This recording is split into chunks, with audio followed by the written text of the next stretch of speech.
दोस्तों, मार्केट में बहुत सारी कैंडलस्टिक पैटर्न बनती हैं, लेकिन क्या यह सभी कैंडलस्टिक पैटर्न काम करती हैं? नहीं। आज हम 7 पावरफुल कैंडलस्टिक पैटर्न देखेंगे जिनकी एक्यूरेसी नेक्स्ट लेवल है। सिर्फ इतना ही नहीं, पावरफुल कैंडल के साथ साथ हम इसकी साइकोलॉजी भी सीखेंगे ताकि आपको अपनी ट्रेडिंग जर्नी में बेहतर रिजल्ट मिल सके। तो सबसे पहली पावरफुल और सभी ट्रेडर्स की फेवरेट कैंडल है हैमर। हैमर एक कीक बुलिश कैंडल है जिसकी फॉर्मेशन होने के बाद यूजुअली मार्केट ऊपर जाता है। इस कैंडल की एक कंडीशन है कि इसके शैडो की साइज इसके बॉडी से 2 गुना लंबी होनी चाहिए। जब ये कैंडल किसी सपोर्ट के आसपास बने तब हाईली चांस रहते हैं कि मार्केट एक अपर साइड मूवमेंट दे। जैसे कि यहाँ आप देख सकते हैं, इस सपोर्ट के पास हैमर का निर्माण हुआ और इसके बाद मार्केट ने ऊपर की तरफ मोमेंटम दिया भी। लेकिन आपको यह समझने की जरूरत है कि हैमर कैंडल में ऐसी क्या खास बात है कि यह बनने के बाद मार्केट ऊपर जाती है। हैमर बनने के बाद प्राइस ऊपर ही क्यों जाती है, प्राइस नीचे क्यों नहीं जाती? इस क्वेश्चन का सॉल्यूशन आपको हैमर कैंडल की साइकोलॉजी में मिलेगा। देखिए, स्टार्टिंग में प्राइस ओपन होती है और सेलर्स की वजह से प्राइस नीचे गिरने लगती है, पर किसी इंपॉर्टेंट सपोर्ट के पास बायर्स एक्टिव होते हैं और प्राइस को ऊपर की तरफ पुश करते हैं। एंड में प्राइस जहां ओपन हुई थी उसके भी ऊपर बायर्स प्राइस को क्लोज करवाने में कामयाब रहते हैं। शुरुआत में सेलर्स ने पूरी कोशिश की थी प्राइस को नीचे गिराने की, लेकिन एंड में बायर्स ने पूरा कंट्रोल लेकर अपना डोमिनेंस दिखाया, जिसके बाद हमें हैमर कैंडल जैसी फॉर्मेशन मिलती है। इस कैंडल में अभी बायर्स का डोमिनेंस है। जब दूसरी कैंडल भी इस हैमर के हाई के ऊपर क्लोज हो जाए तब हम कंफर्म हो जाते हैं कि अब प्राइस यहाँ से एक अपर साइड मूवमेंट दे सकती है, क्योंकि यह दोनों ही कैंडल में बायर्स का डोमिनेंस है। अब दूसरी इंपॉर्टेंट कैंडल देखते हैं जो कि सेलर्स की पसंदीदा कैंडल में से एक है, वह है शूटिंग स्टार। शूटिंग स्टार एक बेयरिश कैंडल है जिसकी फॉर्मेशन होने के बाद यूजुअली प्राइस नीचे गिरती है। इसकी भी एक कंडीशन है कि इसके शैडो की लंबाई इसके बॉडी से मिनिमम 2 गुना ज्यादा होना चाहिए। जब यह कैंडल किसी रेजिस्टेंस के आसपास बने तो हाईली चांस रहेंगे कि प्राइस नीचे गिरे। जैसे आप देख सकते हैं, यहाँ मार्केट पहले अपर ट्रेंड में मूव कर रहा था, फिर हमें एक पुल बैक देखने को मिला और इस रेजिस्टेंस के पास हमें एक शूटिंग स्टार की फॉर्मेशन मिली। अब संभावना है कि यहाँ से फिर से प्राइस में एक गिरावट देखने को मिले। लास्ट में हमें सेलिंग प्रेशर मिला भी। अब इस कैंडल की साइकोलॉजी समझते हैं। स्टार्टिंग में प्राइस ओपन होती है और बायर्स प्राइस को ऊपर पुश करते हैं, पर किसी इंपॉर्टेंट रेजिस्टेंस के पास सेलर्स एक्टिव हो जाते हैं और वे प्राइस को नीचे धकेलने लगते हैं। कैंडल की शुरुआत में बायर्स ने पूरी कोशिश की थी प्राइस को ऊपर ले जाने की, लेकिन वे सब लोग असफल रहे और अंत में सेलर्स ने पूरा पावर दिखाकर प्राइस को नीचे की तरफ पुश कर दिया। इस कैंडल में सेलर्स का पावर दिख रहा है, इसलिए हम बोल सकते हैं कि अगर दूसरी कंफर्मेशन कैंडल इस शूटिंग स्टार के लो के नीचे क्लोज हो जाए तब हम सेल में एंट्री कर सकते हैं, क्योंकि यहाँ दोनों कैंडल में ही सेलर्स का प्रेशर है। अब हैमर और शूटिंग स्टार के बाद तीसरी पावरफुल कैंडल देखते हैं, वह है three white soldier. Three white soldier एक बुलिश पैटर्न है जिसमें 3 कैंडल का कॉम्बिनेशन होता है। थ्री वाइट सोल्जर की कंडीशन है कि यह तीनों कैंडल की बॉडी ज्यादा होनी चाहिए और शैडो मिनिमम, जिसमें हर एक कैंडल की क्लोजिंग प्राइस पिछली कैंडल के हाई से ऊपर होनी चाहिए और तीनों कैंडल का कलर ग्रीन होना चाहिए। जब यह कैंडलस्टिक पैटर्न किसी सपोर्ट के आसपास बने तब इसकी एक्यूरेसी नेक्स्ट लेवल तक पहुंच जाती है। दोस्तों, क्या आप इसको 3 वाइट सोल्जर पैटर्न कंसीडर कर सकते हैं? नहीं, इसको हम 3 वाइट सोल्जर कंसीडर नहीं कर सकते, क्योंकि इसमें दूसरी वाली कैंडल की क्लोजिंग प्राइस इस फर्स्ट वाली कैंडल के हाई से नीचे है, इसलिए हम इसको 3 वाइट सोल्जर पैटर्न नहीं बोल सकते। अब 3 वाइट सोल्जर की साइकोलॉजी समझते हैं। पहली कैंडल बनती है और बायर्स का फुल पावर होने की वजह से प्राइस ऊपर ही क्लोज हो जाती है। दूसरी कैंडल ओपन होती है और इसमें भी बायर्स अपना डोमिनेंस दिखाकर प्राइस को ऊपर पुश करने लगते हैं। दूसरी कैंडल भी ऊपर ही क्लोज हो जाती है। आखिर में तीसरी कैंडल भी ओपन होने के साथ बायर्स फिर से एक्टिव हो जाते हैं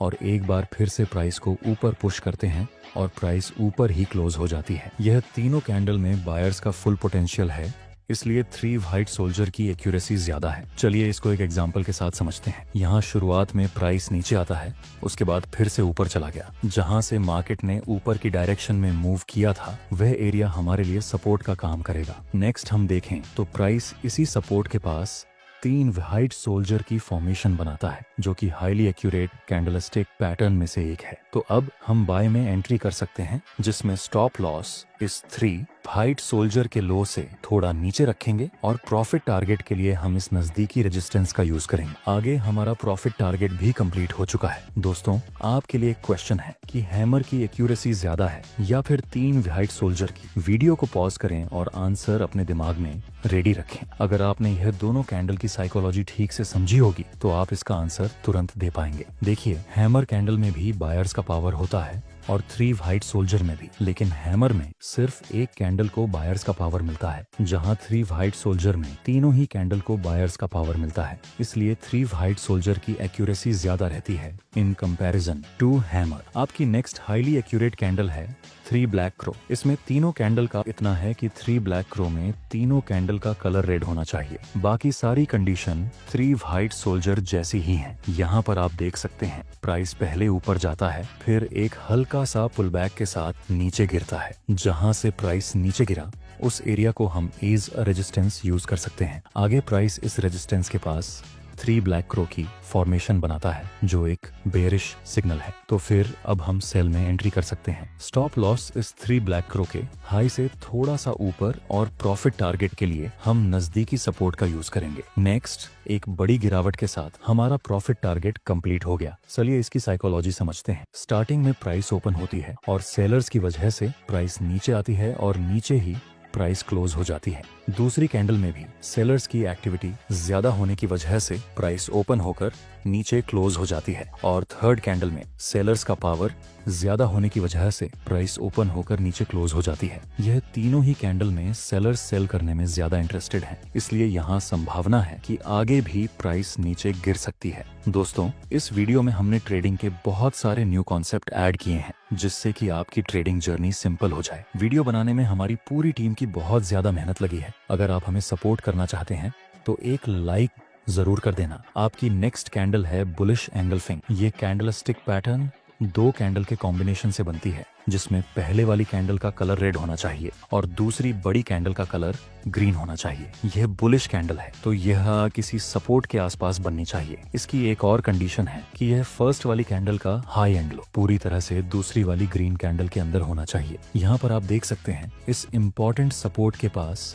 बुलिश एंगल्फिंग पैटर्न का निर्माण हुआ और फिर प्राइस ने अपर साइड मूवमेंट दिया भी था। इसके पीछे की साइकोलॉजी समझते हैं। स्टार्टिंग में प्राइस ओपन होती है और सेलर्स की वजह से प्राइस नीचे मूवमेंट देती है और नीचे ही कैंडल क्लोज हो जाती है। मतलब इस कैंडल में अभी सेलर्स का डोमिनेंस है। दूसरी कैंडल हल्का सा गैप डाउन होकर ओपन होती है, जहां सेलर्स प्राइस को नीचे ले जाने की कोशिश करते हैं, लेकिन करेंटली बायर्स एक्टिव होते हैं और वे प्राइस को फुल पावर के साथ ऊपर पुश करने की कोशिश करते हैं और बायर्स प्राइस को फर्स्ट कैंडल के हाई के ऊपर क्लोज करवाने में कामयाब रहते हैं। यहाँ इस कैंडल में सेलर्स का डोमिनेंस था, लेकिन दूसरी कैंडल में बायर्स का डोमिनेंस देखने को मिला। जब दूसरी कैंडल इस ग्रीन कैंडल के हाई के ऊपर क्लोज हो जाए तब हम बाय में एंट्री कर सकते हैं। इसी तरह आपकी दूसरी पैटर्न है बेरिश एंगल्फिंग। इसका निर्माण होने के बाद यूजुअली मार्केट नीचे गिरता है। इसमें यह फर्स्ट कैंडल का कलर ग्रीन होना चाहिए और सेकंड कैंडल का कलर रेड होना चाहिए। यह बात जरूरी है कि बेरिश एंगल्फिंग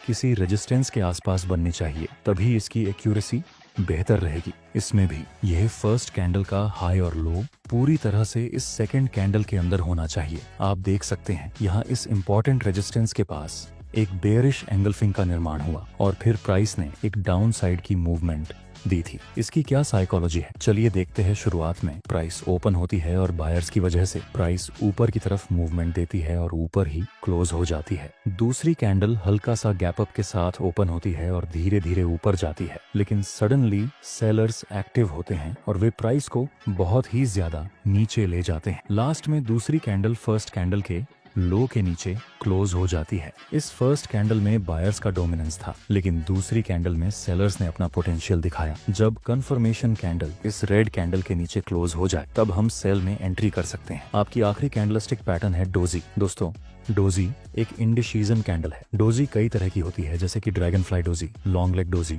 कॉमन डोजी, लेकिन आपको इसको इतना कॉम्प्लिकेटेड नहीं करना है, आपको इसे सिंपल ही रखना है। देखिए, डोजी में जो बॉडी होती है वह बिल्कुल ही ना के बराबर होती है और लंबे शेडो होते हैं। इसको आप बाय करने के लिए भी यूज कर सकते हैं और सेल करने के लिए भी यूज कर सकते हैं। कैसे, आइए देखते हैं। जब किसी इंपॉर्टेंट सपोर्ट के पास डोजी कैंडल मिले और दूसरी कैंडल डोजी के हाई के ऊपर क्लोज हो जाए, तब आप बाय में एंट्री कर सकते हैं। इसी तरह जब डोजी किसी इंपॉर्टेंट रेजिस्टेंस के पास बने और दूसरी कंफर्मेशन कैंडल डोजी के लोरी के नीचे क्लोज हो जाए, तब आप सेल में एंट्री कर सकते हैं। याद रहे दोस्तों, डोजी के आधार पर ट्रेड लेते समय आपको हमेशा कंफर्मेशन कैंडल का वेट करना है, क्योंकि यह इंडिसीजन कैंडल है। चलिए इसकी साइकोलॉजी समझते हैं। शुरुआत में प्राइस ओपन होती है और सेलर्स प्राइस को नीचे पुश करते हैं, लेकिन बायर्स एक बार फिर से प्राइस को ऊपर ले जाते हैं। जैसे ही प्राइस ऊपर जाती है, सेलर्स फिर से एक्टिव होते हैं और प्राइस को नीचे पुश कर देते हैं, और जहां प्राइस ओपन हुई थी उसके आसपास ही क्लोज हो जाती है। सेलर्स ने कोशिश की थी प्राइस को नीचे ले जाने की, लेकिन वे नाकामयाब रहे, और वहीं बायर्स ने भी कोशिश की थी प्राइस को ऊपर ले जाने, लेकिन वे भी